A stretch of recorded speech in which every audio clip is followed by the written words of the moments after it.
अस्सलामुअलैकुम everyone, hope you all are fine and doing great. तो आज की वीडियो में हम डिस्कस करने वाले हैं कि कौन कौन सी डिजीज़ हैं, कौन सी डिसऑर्डर्स हैं जो हमारी लंबर स्पाइन को इफ़ेक्ट कर रहे होते हैं। इसमें कई तरह की प्रॉब्लम्स हैं जो हमारी लंबर स्पाइन को अफेक्ट कर रही होती हैं। अच्छा जी, ये प्रॉब्लम्स क्या करती हैं कि जो हमारी बैक की मूवमेंट होती हैं या हिप की मूवमेंट होती है ना, उसको जो है उनकी हरकत को कम करना शुरू कर देती हैं, यानी कि लिमिट करना शुरू कर देती हैं। और क्या कोस करती हैं, दर्द करती हैं, कमज़ोरी करती हैं, नमनेस यानी कि हाथ पाँव जो हैं सुन्न होना शुरू हो जाते हैं, टिंगलिंग यानी कि सुन्न होने के साथ साथ सुइयाँ वगैरह चुभना शुरू हो जाती हैं हमारी, कहाँ पे, बैक पे, हिप पे, थाई पे और लेग पे। अब ये डिजीज़ और डिसऑर्डर्स और कंडीशन क्या अफेक्ट करती हैं हमारे लंबर स्पाइन में, कौन सी डिजीज़ कर रही होती हैं। सबसे पहली तो एक वजह आ जाती है जिसको हम कहते हैं लोअर बैक पेन।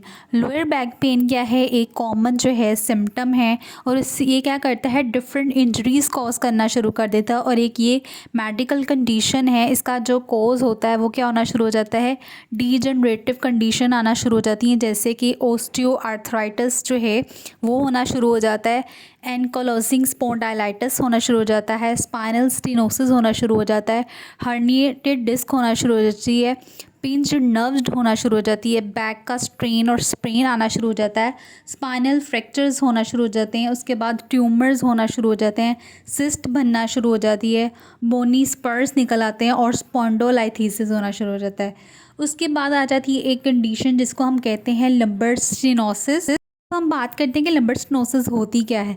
इसमें ना क्या होती है, जो हमारे स्पाइनल कॉर्ड के अराउंड जो स्पेस होती है ना वो तंग होना शुरू हो जाती है, जिसकी वजह से क्या होता है कि स्पेस जब कम होना शुरू हो जाएगी, नर्व के अराउंड जो ब्रांचेस हैं उनमें स्पेस जब कम होना शुरू हो जाएगी तो क्या होगा, हमारे स्पाइनल कॉर्ड और नर्व्स जो होगी ना क्या होना शुरू हो जाएगी, इरिटेट होना शुरू हो जाएगी, जिसकी वजह से नर्व्स जो हैं इरिटेट होंगी तो कंप्रेस्ड यानी दबना शुरू हो जाएंगी और पिंच्ड होना शुरू हो जाएंगी।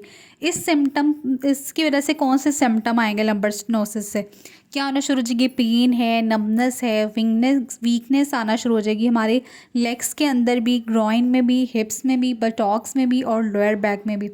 और सिम्टम्स क्या जो हैं आना शुरू हो जाएंगे वॉकिंग और स्टैंडिंग के दौरान, और जिसकी वजह से क्या होगा, बंदा जो है लेट भी नहीं सकता, बैठ भी नहीं सकता और ना ही मूव कर सकता है। तो ये इसके जो है सिम्टम्स आना शुरू हो जाते हैं। उसके बाद फर्दर हमारे पास नेक्स्ट कंडीशन आ जाती है जिसको कहते हैं स्पॉन्डोलाइथिसिस।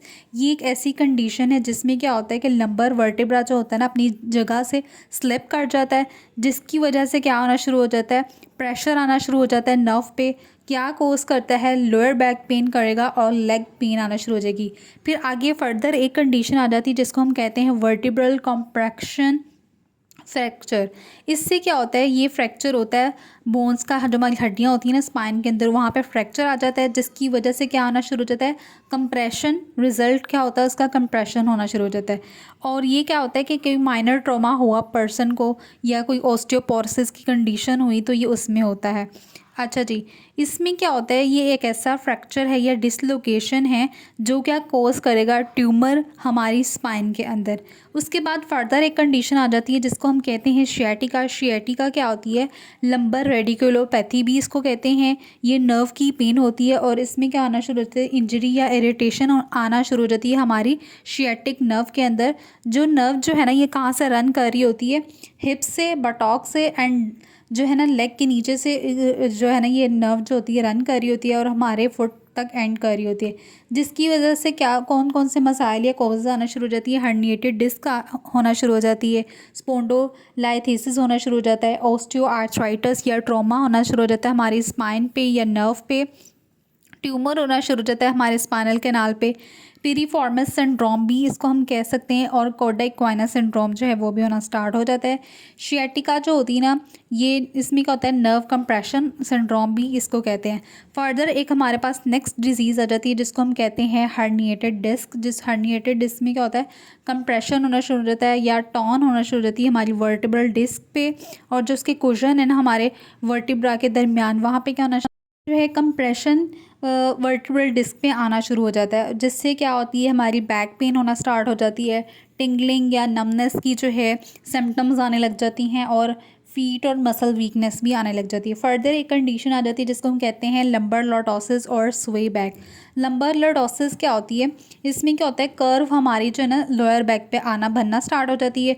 लॉर्डोसिस में क्या होता है कि हमारा जो प्रेशर जो होता है ना लंबर वर्टिब्रा पे बहुत ज़्यादा आना शुरू हो जाता है, जिसकी वजह से क्या होता है कि हमारा जो पोस्चर है वो भी ख़राब हो जाता है और हमारी जो बैक पे ना बेंडिंग होना शुरू हो जाती है। फिर एक फर्दर कंडीशन आती है जिसको हम कहते हैं मसल स्पैज़म। इसमें क्या होता है ना, जो ज़्यादा मसल्स हैं ना, लार्ज मसल्स हैं, हमारी सपोर्ट कर रहे होते हैं लंबर स्पाइन के रीजन को, जो हमें मूव कराते हैं हमारी ट्रंक को हमारी हर डायरेक्शन के अंदर।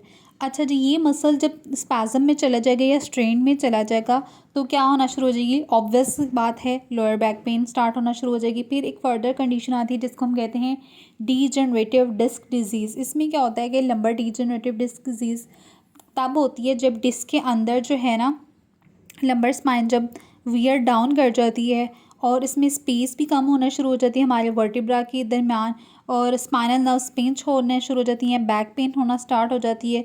तो इसमें क्या होता है, in this area sciatica is the most common जो होती है ना पिंच नर्व होती है डीजनरेटिव डिस्क डिजीज़ के अंदर। फिर एडल्ट स्कॉलियोसिस आ जाता है। स्कॉलियोसिस क्या होता है, साइड टू साइड कर्व निकल आता है जिसमें लंबर स्पाइन जो है रेस्ट पे चले जाती है, और स्कॉलियोसिस की वजह से क्या आना शुरू हो जाती है, एजिंग आना शुरू हो जाती है, ये डीजनरेशन होना शुरू हो जाती है हमारी स्पाइन के अंदर। फिर फर्दर कंडीशन आ जाएगी जिसको हम लास्ट वन कहते हैं कॉर्डा इक्वाइना सिंड्रोम। ये एक ऐसी कंडीशन है जिसमें क्या होता है कंप्रेशन आना शुरू हो जाता है, किस पे, हमारी नर्व रोड्स पे आना शुरू हो जाता है। और इसमें क्या होता है कि ना like a horse tail called cauda equina, ठीक है। उसके बाद इस कंडीशन में क्या होना शुरू हो जाती है, पेन, वीकनेस, इनकॉन्टिनेंस। उसके बाद क्या होती है, इस तरह के इसके अंदर सिम्टम्स या कॉजेज़ जो हैं इसके आने लगती हैं। ये थी लंबर स्पाइन की डिजीज़ेज़ या डिसऑर्डर्स। आई होप कि आपको आज की वीडियो बहुत ही इन्फॉर्मेटिव लगी होगी। मज़ीद हेल्थ रिलेटेड इन्फॉर्मेटिव वीडियोस के लिए मेरे चैनल को सब्सक्राइब करें। मिलते हैं नेक्स्ट वीडियो में, तब तक के लिए अल्लाह हाफिज़।